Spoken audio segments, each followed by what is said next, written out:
Welcome to the A.D.K Rock and Metal channel. I'm one of your hosts, Dave Dulles from Telescribe and Nothing Gained, and your other hosts this evening are Andy Edwards from Nomadic Rain and Kirk Houghton from Screen Blast Repeat. Evening, guys. How you doing? How you doing? Good. We recovered from the sweatbox that was last night, which is what we're here to talk about, which was our A.D.K Presents event at the 66 Bar, which was on the 29th of May, and featured our headliners, the Heretic Order. We had before the Sirens, Broken State, and Extreme Death Art. We're going to talk about our experience from the night. First of all, big thank you to all the bands in their involvement. They put on great shows. It was absolutely sweltering in the venue. It was just one of those really muggy, hot days, and it was humid, and it just built up. And even on the video cameras from the film, you can actually feel the condensation build up and steam on the cameras. Oh wow! Making this like blurry effect. I might just watch it back on it going, there's a haze on everything in the video. So we shall see as you get towards the head. By the time you get to the headline, there was no smoke machine. It was just steam in the room. It was like a sauna. But yeah, big thank you to those the guys for putting on the show. I'm going to give you a quick little bit of breakdown of the logistical costings and stuff like that, because we did do a change about 4 weeks ago. So normally on all of our events up until now, we've done the events where we book the bands, pay everything, and then we A.D.K, we promote, we push, we try to sell the tickets, and then on the night we obviously total up all the ticket sales and then work out if we make any profit and give some money to the band. And it's been a real challenge because obviously with A.D.K, most of our followers on the A.D.K Facebook, social channels and so forth are other bands. So we have a lot of bands that want to book gigs with us, so they follow us on the A.D.K, which means when we're promoting and posting stuff on the Facebook channels, it's just going to other bands. It's not really getting in front of any fans of the actual bands that are playing.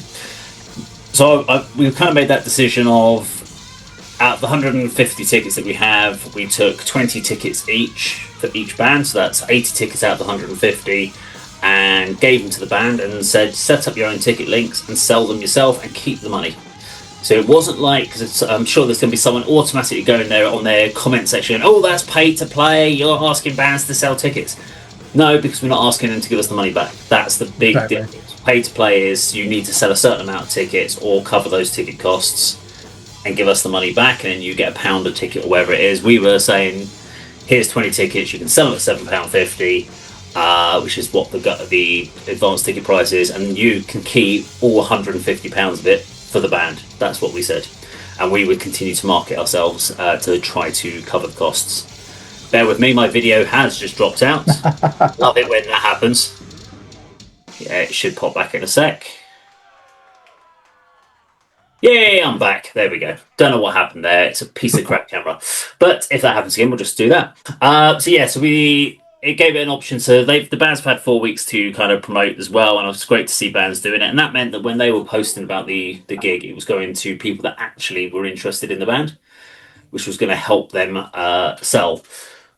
We obviously had a certain amount of costs. We did an advertising campaign on Facebook. So we ran an ad, and I think it was literally something along the lines of £1.50 a day or something for 30 odd days. So it was $39.99 effectively. It was £40 in Facebook ads, and the result of that meant that the actual ad was seen 84,927 times.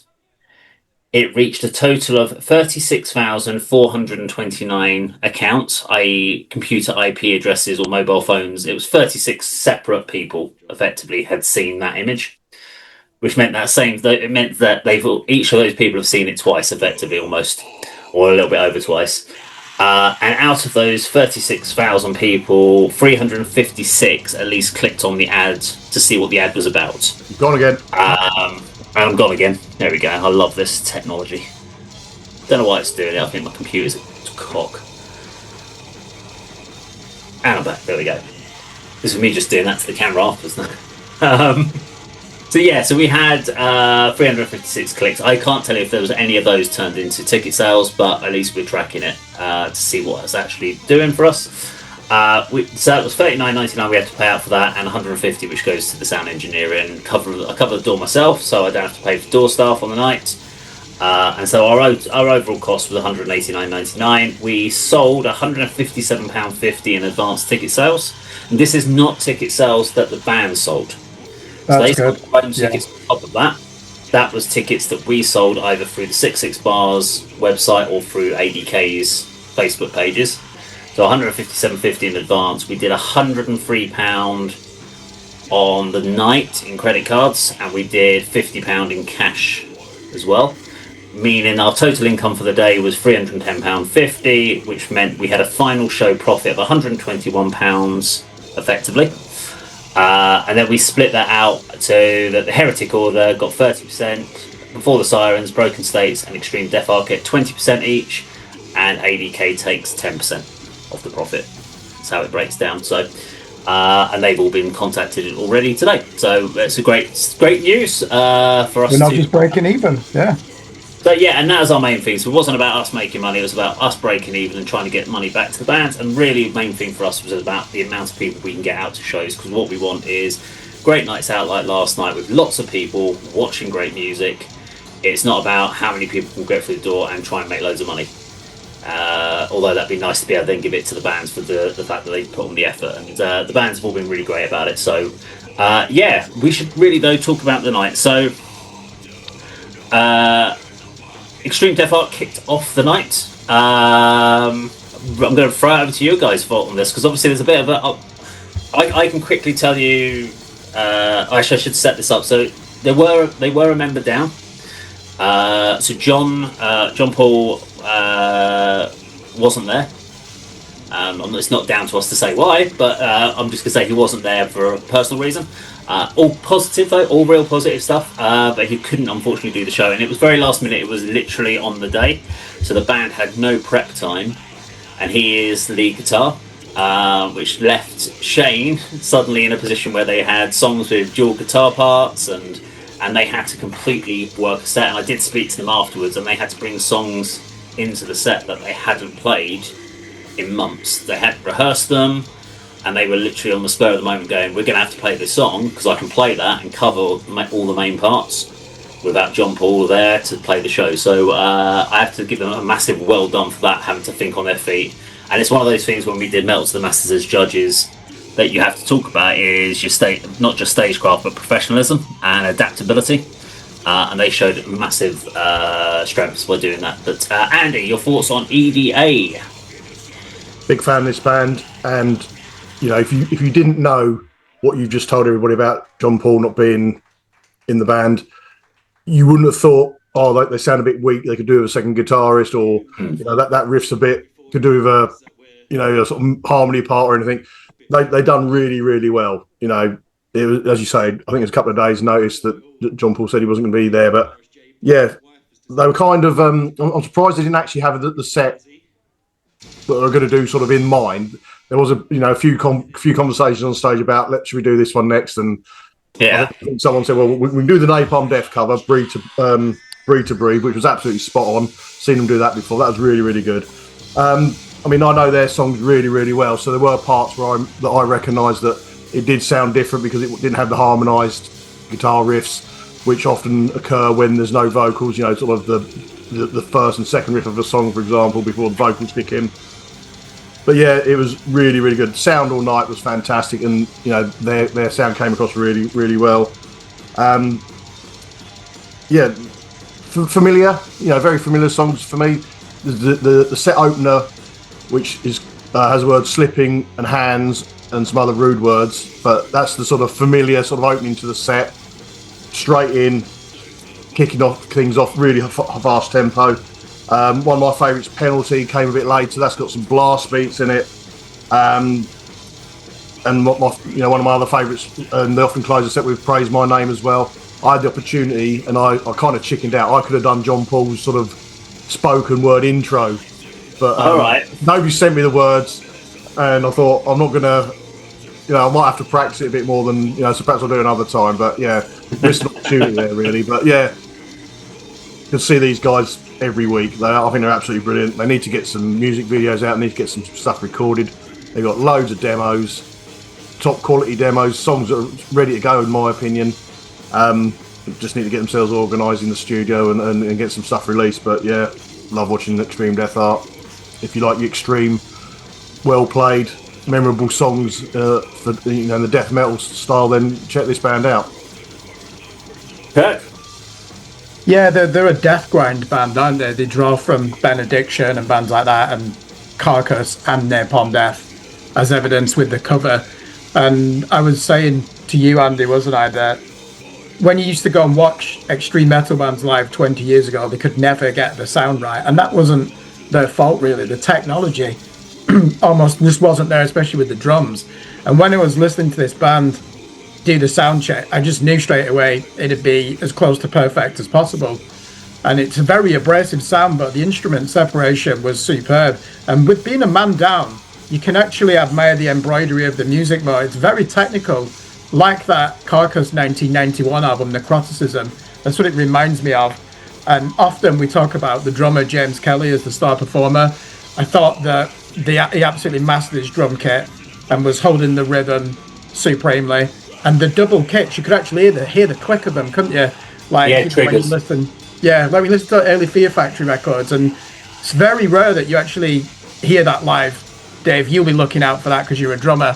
And when you see James swinging his head when he's playing, it reminds me of was it Mick Harris, Napalm Death, when you see the early videos when he was doing that. I liked the light show in this as well, that crimson scarlet background. It really did make you feel like you were watching Watain or a black metal band of that caliber. But I feel for the musicians, because if they didn't have good muscle memory, they would not be able to see anything on their instruments, because the smoke machine was intense, wasn't it, as well? And I actually said to Shane after I actually preferred that as a four-piece. Of course, I want JP to be coming back, but I could actually pick out the guitar solos, because again, Dave, you always listen for a band, the dropout when they go into the higher frequencies with the guitars, and you could really appreciate the bass playing, because often I'll see him and then he's frenetic and he's with his plectrum, he's chugging away and you can't really hear it. There you could, and there was no place to hide. So the live sound really supports this band. The final thing I'll say, this is a band that could easily get signed. Shane's been doing this for 30 years, hasn't he? The dedication. He's the type of person, he doesn't care about trends in death metal or what goes on. That doesn't mean he's ignorant to developments in extreme music. He knows what he likes, he's good at it. He's very unpretentious. And you can just see how much they know about how to handle the technology, how to produce their own music, how to prepare it for a live set. Really professional, spot on, and you've got to be probably the most technical band in the Hertfordshire metal scene now, I would say. And before we take it over to them, I'm just going to share my kind of very brief, because you've talked about the musicianship of this band, so I don't need to go over that again. I've got my usual things. I do like to pick up things that I would say that bands could work on. And there is one thing for this band, because they're all really interesting characters. So when you watch these guys, you could watch Shane and you can watch Chris, etc., and JP, and you can kind of watch what they're doing and just focus on them. But because you've got some really interesting characters, I find Chris has got great vocals, and when he wants to interact with the crowd, it's great. But when the solos are going on, he becomes a wanderer. So you lose that frontman bit, and we've talked about some amazing frontmen where they actually it's not about the vocal, it's not about the singing, it's about how they command the stage and how they lead that band from the front. And that's the thing from Chris I'd love to see more of, like power up front, power stance, and really intensity of the band, really with the crowd, bringing that crowd on during where the solos are going on. How's he working? You see that with bands like Sentient and JB. Working the crowd. That would be the next step for me for EDA, is seeing Chris really take that next step into the frontman, because you do notice that. I noticed that a lot more with this one, where Chris kind of stops sing when he's got a bit to sing and he's like that, and he's just kind of wandering a little bit. Not a big fan of wandering singers, because they feel a bit lost on the stage, and it's like, what's your purpose at that point? Well, how do you then, you've got to come up with something to interact or step away, or what is your role in that point? And that's the next kind of thing for me, to sort of see that band elevate that stagecraft bit to the next stage. But I'd say the same for Telescribe. We could always talk about that same thing about what's the vocalist do when the solos are going on, and how do you stay that front person? It's always a big challenge for them to do that. So that'd be the next thing. But here's Extreme Death Art from the 6/6 bar. This is our latest track. This is Straw Man Quarrel.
Okay, so next up we had Broken States. So Andy, thoughts on this band?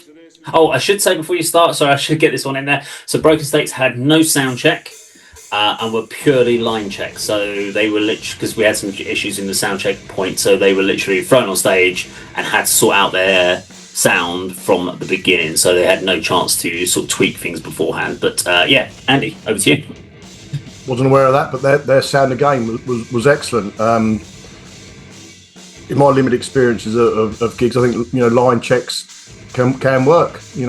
They're perhaps a necessity sometimes, but yeah, Broken Slate sounded great. Really looking forward to seeing them again. They competed with us at Metal to Massive Hitchin a month or so ago. I'd only seen them once before that, but they were fantastic, even better than the Hitchin show. I thought of you, Dave, when the vocalist David Lowry jumped on the floor for the entire set. Nightmare for you, sort of editing the footage, trying to see if I don't know if he was captured by any other cameras that weren't actually on the I'll cover that in a minute. Okay. Yeah, he was a commanding frontman, great voice. There's aggression there, and also sort of melody and clarity in some parts of the songs. There's some real highlight. I mean, we talk about bands playing a gig or putting on a show. These guys put on a show, and it's not just David on the front. Bass player Andy comes off as well as I wander around. Kirk will talk about the heavy metal conga, I'm sure, when it comes to him. Another highlight for me was a track called Pilchers of Doom, which I think is amazing, brilliant song title. But I said to Kirk midway through the song, one of the tracks early on in the set, second or third song, to me was reminiscent of old school US hardcore, sort of Madball, Hatebreed. I can't sort of pinpoint exactly the similarities, but it just had that sort of hardcore feel along with the other sort of tracks that they did. I mean, just a really entertaining band. Again, great separation with the instruments throughout. Andy Shirley's backing vocals were excellent as well. Good interchange between the two of them. But yeah, another band that I'll go out my way to go and see, and wish them well in their upcoming Metal to Massive semi-final. Over to you, Kirk. Yeah, probably the favourites to win Metal to the Masses, I would say. Really? Yeah, I mean, especially... Don't say that. Every time you say that about them, they get knocked out. I hope I haven't cursed them. That's the consensus. Lucy High, they're going to win it, right? After speaking to people as well, I think quite a few people expect them to progress to the final, considering how powerful they were in their opening heat. And yeah, they were last night. Yeah, this is a band... The influences are quite clear, and that's not to their detriment. So we're talking Killswitch Engage, Lamb of God, Machine Head, and I know that they like bands, Dave, like 36 Crazy Fists, for example, is an influence on them. And when I listen to these, I'm thinking, yeah, this is metalcore when it was something that was urgent, something that was about to conquer, early 2000s, and then look where it is now. And they've not made any of those mistakes. This isn't that whining mainstream metalcore, which we've almost grown to detest now. And it's very energetic, a lot of groove in there, a lot of distorted bass. I love listening to the bass fills from Andy as well. You're right, David, the singer, very confrontational, but in a Hatebreed way. It's to bring people together, not to divide them. So when you listen to the lyrics, a lot of them are about fortitude, aren't they? And overcoming struggles and feeling better for it. So yeah, definitely that's where the Hatebreed hardcore element comes in. I thought there were a couple of choruses where he just couldn't, David wasn't quite loud enough in the mix, but that might just be because of, like you said, they only had chance to line check. He had no problem whatsoever with the aggressive parts. And I suppose I should mention the heavy metal conga, shouldn't I? That I've got to say was very painful on my thigh muscles. No, sorry, my calf muscles after doing it for 30 seconds. We went round the whole room, and that's how interactive this band are. Even though it's serious music, they've got a sense of humour as well. And, when I just like to step out and watch them on stage, and you've got one guitar player wearing a Slayer ice hockey jersey, and he's loving it. And then the other guy was a bit more obscured from where I was stood. Bear in mind, I'm quite a short man. And then inevitably, you can't help but fix your eyes on the vocalist. But Dave, I'm assuming our camera didn't really capture it because he treated it like a floor show, in true hardcore style. So there's two things I can address. So first of all, microphone issues. So I know for the first two bands there were XLR cable and microphone issues, which I believe was swapped out by the end of that set, so it was sorted before the Sirens. There were definitely some issues on the Extreme Death Art, so there was a couple of bits with Chris on his vocals, he was singing and you couldn't hear him. So something was cutting out, which I think Josh was trying to resolve. We thought he'd resolved it for Broken States, and I think he fixed it by the time Broken States was finished. So that might be the reason why that was dropping out. Now, the good thing about me is I do tend to remember all the bands that played with us before, or I've seen at other shows. So before Broken States went on stage, I went to David and said, where are you singing today? Are you going to be on stage or on the floor? And he went, I'm going to be on the floor. So I took my front camera and I changed it so it was across the whole crowd, and I filmed across the crowd instead. I saw you fixing them to the window. So I've got a whole side shot. So I still had the one that's focusing on the front of the stage, but I had a whole side shot. Because normally I have one at the front that goes up on the frontman. And I didn't use that. I just took that one off and moved it. And so I did capture the whole floor show, including the conga lines. And so there is a reason. But that's one of the things I do to make sure is always check if I know that with vocalists, where they sit, where they stand, what they tend to do. So that I can try and capture it. So we did capture it. But you've already covered everything about this band. So it's actually going to be the conga line that we're going to show you tonight. So this is Broken States and the conga line at the 6-6 bar. Grab them fucking love handles. Let's do this.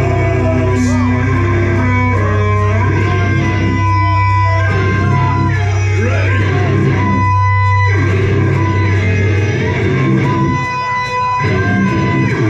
Come on, don't be shy. Grab them handles.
everybody got involved. They were fucking incredible, man. That was awesome. Cheers, guys. Okay, so our main support for this evening is a band we've seen many, many times, and that is Before the Sirens. What have I got to say about this one? The only thing I can say is it was a different guy doing sound on this particular set. So it was someone who's been trained by Josh, who was doing the Before the Siren sound set. So that's the only major difference on this one. Andy, over to you. That might explain then why Adam's bass was far too high in the mix on the first couple of songs, at least. I mean, it's good to hear, and you can actually, as we mentioned earlier, regarding Dan from Extreme Death Art, you can see what they're doing, but you can't often hear it. You could hear what Adam was playing, but to the detriment of Chris and Alan's guitars. By this point, as you mentioned earlier, Dave, the hot, muggy day had carried on throughout the evening, and it was getting very warm at the front of the stage and on stage. I mean, Alan was wearing his best summer gear to try and keep cool, but you can see the perspiration on his arms and face and everything. But so I felt for him there. But another great set from a band I really, really enjoy watching. Pull the Pin, the opener, most recent single, seemed to have more punch and more power and more more emotion from Alan in particular on the vocals. A couple of new ones as well, which I thought went down really well. One of my favourites from the Low EP was played, which is Lights Out. Again, just for me, I'll never get tired of watching the bands that I love from the local scene. They can play a couple of new tracks, they can play all the old classics or all the familiar ones. I just absolutely love it. I mean, I was so looking forward to this event when we had 3 absolutely cracking opening bands, and really, really good. Nothing sort of remarkable or nothing to criticise about Before, so just another awesome performance from them. Once the sound was sort of corrected after the first couple of tracks, just the familiarity of it all and the enjoyment I get from watching these sort of performances. Long may they continue. Kirk? Yeah, I agree with most of what you said, though. So the guy who was deputising for Josh, one thing he did capture superbly was the drums, the thud of the drums, and he's really, when you listen to this band now compared to 5 years ago, they have become a much more metal band, haven't they? And when I speak to Alan, he's saying it is because this great drummer who's with them now, he's playing a lot faster, and they've got to try and keep up at times. And if you listen to some of the new stuff, he started throwing in a few odd time signatures or offbeat, so it's really interesting. It's more puzzling for the 3 on stage. You can see that they're still thinking, we've got this guy in the band, we need to step up our game even more now just to keep him interested, if that makes sense. Definitely the best songwriters in the Bedfordshire, Hertfordshire, Cambridgeshire metal scene, I would say. And I don't really see them as a metalcore band, even though Killswitch Engage are the most influential band on this music. To me, this is as good. This is like really heavy, sophisticated rock music. You've got the choruses. Perhaps the one thing they're guilty of is the halftime every goddamn chorus, don't they? Every song, no matter what the tempo, he's going to halftime it. But you're so used to it, and Alan is such a strong vocalist, and he's got his own style as well, and his own tone. And I keep saying it's so difficult nowadays when you're playing chunky riffs like that in heavy distortion to get your voice heard to sing. That's why it's often easier to growl or to shout. Both great styles. But I think now, ironically, the biggest challenge for heavy music is how do you actually bring back singing into this music and make it powerful? Because most bands that try quickly give up and go back to a harsher style because they know that it's very difficult. The set list, Pull the Pin, that's basically a thrash metal song, isn't it, with a rock chorus.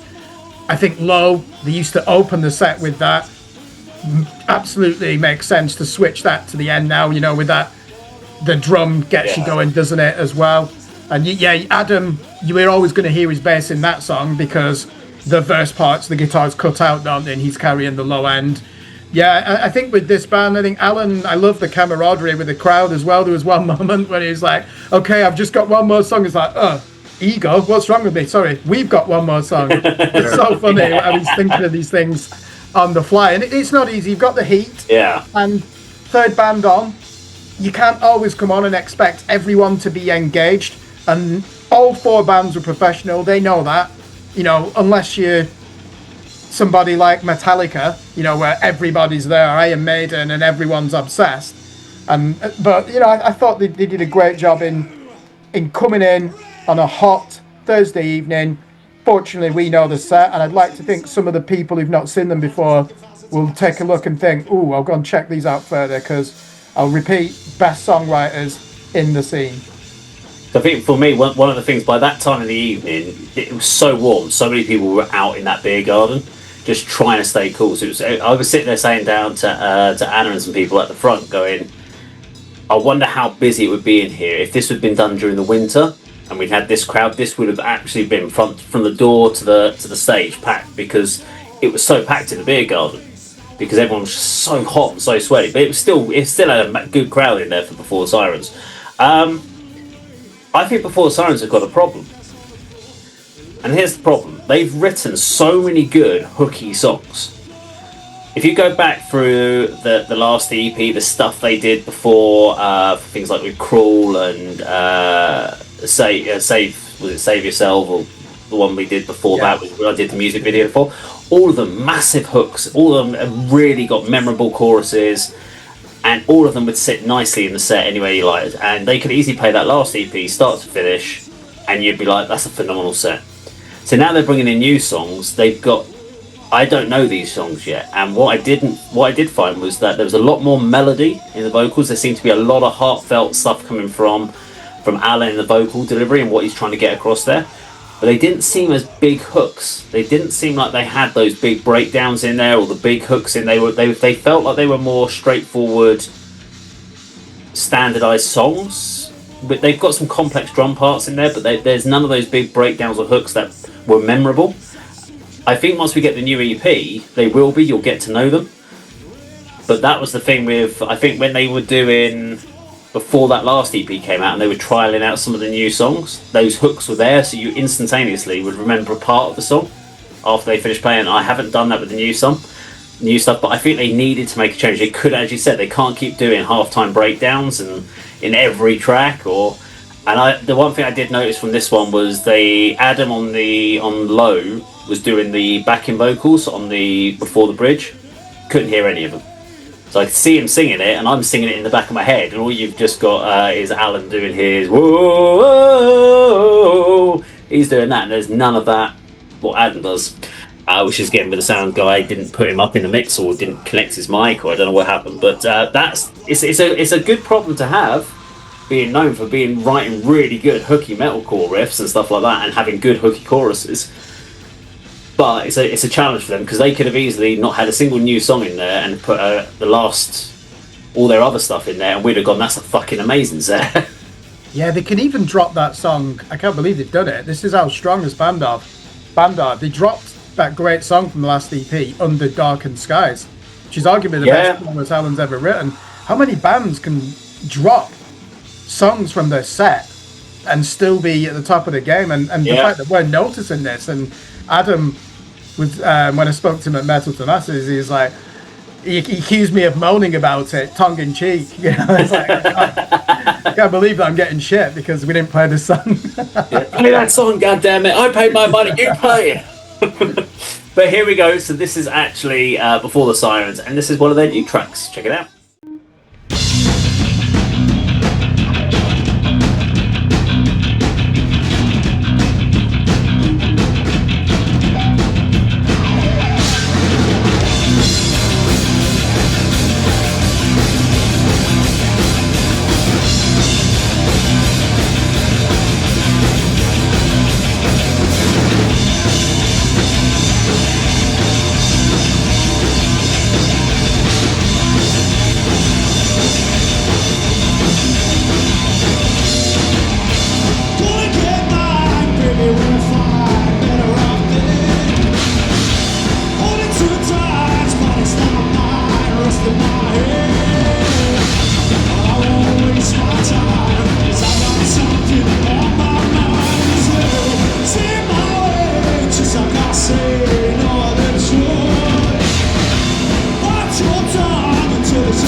Thank you.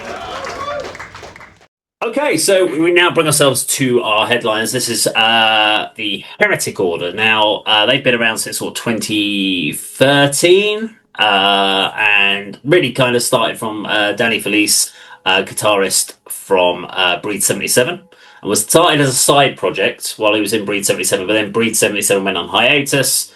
And it became kind of his main kind of project, kind of horror metal. Now, I won't come to you, Andy. Unfortunately, you had to shoot off at this, unfortunately, so you didn't get a chance to actually catch them. So I was aware of the band because when I booked them, but Kirk, I'm really interested in your thoughts about this band. Yeah, for some reason, I'd got it into my head that these were a hard rock band, so I'll admit I hadn't listened to any material before the gig, and I was astonished by how wide of the mark I was, and again, nothing wrong with hard rock music. This is heavy metal, but it's really got that attitude and swagger of Venom, hasn't it? That's what came to mind, and I love this. This is about theatre. The light show, again, we talked about extreme death art and how you had this crimson, like satanic background to it, and this was absolutely perfect. Danny Felice, what a great vocalist.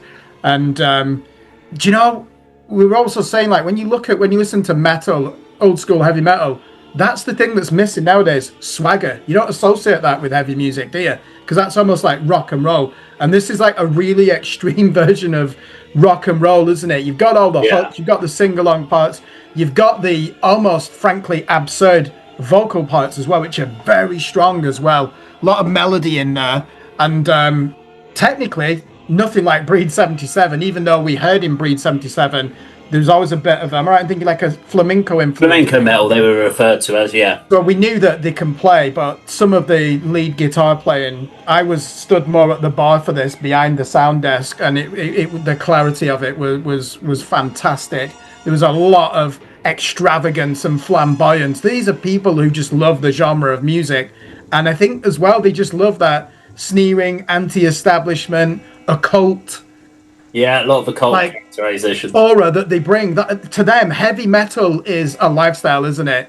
Or if it's not, it can be an alter ego, and you put everything into that. So, like King Diamond comes to mind, doesn't it? Yeah, that's a good reference point, yeah. Yeah, so when we call them heavy metal, we're talking about music that influenced thrash, aren't we? Basically, Venom, I know they're associated with influencing black metal, etc. Now, Andy, surprisingly, you're a Bathory fan, but you've never been into Venom, have you? So I don't know what you would have thought of this, but this was so enjoyable, and even I thought the timings were great, Dave, because I could still watch the set and get on the last train home as well. So well done for coordinating that and making sure everyone could get the most out of it.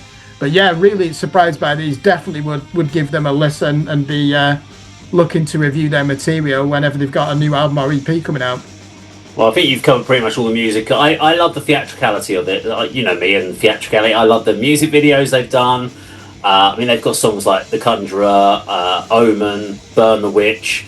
I mean, there's a lot of kind of the occult references they talk about in there, and there's lots of great music videos they've done for these sort of things. And his stage name, Danny's stage name is Lord Ragnar, I think it is. Lord Ragnar Wagner. Yeah. There you go. So there's characterization. So I love all of that theatricality, and he puts this theatricality into his vocal delivery and stuff like that. So yeah, absolutely phenomenal. Love this band. So let's play it for you. Thank you very much for watching. I'm going to now leave you with the Heretic Order over at the 66 Bar. Take care. I got your attention. People, this is the Omens.